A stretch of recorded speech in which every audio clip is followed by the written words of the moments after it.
and my business was going like this, the Ecko business, and we get a call that Ralph wants to meet me and my partners. So the first thing is like, what do you wear to meet Ralph Lauren? Ralph wanted to meet you. Yeah. Cold call, like this is him Yes. pursuing you. Yes. Did you have any idea why? Well, my business was kind of growing, but very cash deprived. So it was like explosive sales growth, but carrying debt in order to fund the growth.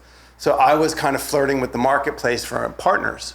I was talking to Nautica at the time, Levi's. I had a banker, so word was out that like I was considering help, right?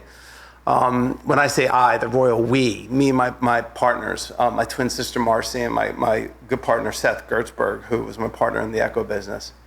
So there I go, I'm like, okay, what do you wear? So of course I wear like my first sample of like an all leather blazer. Like I look back at it, the shit fit so ill. It was like this ill-fitting like laboratory coat, like where the buttons were too high.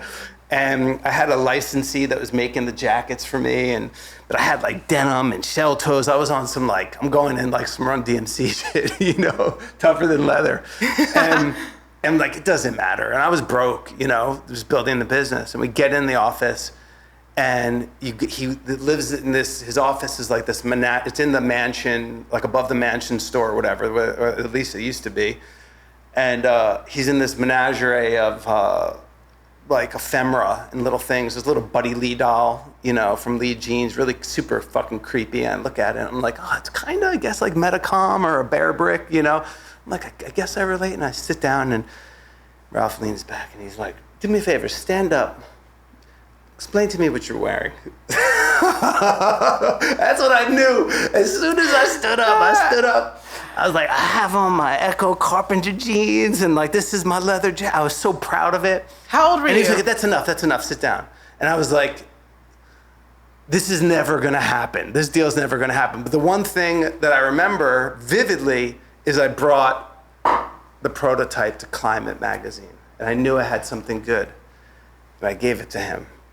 And it was a buyer's guide and it was editorial, and right? And half of it was like stuff e-commerce, and the other half was media.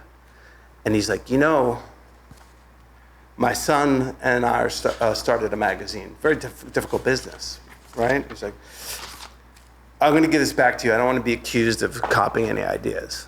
And he was actually very gracious to say that. He was very, very, I think what he was saying like, you know what? You're being enthusiastic and sharing. And I look at that moment, I was like, what did he mean by that? I think he was saying this is a good idea.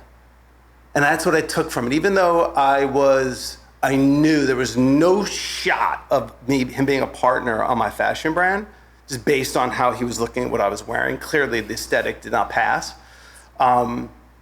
He affirmed that there was something good in that for me.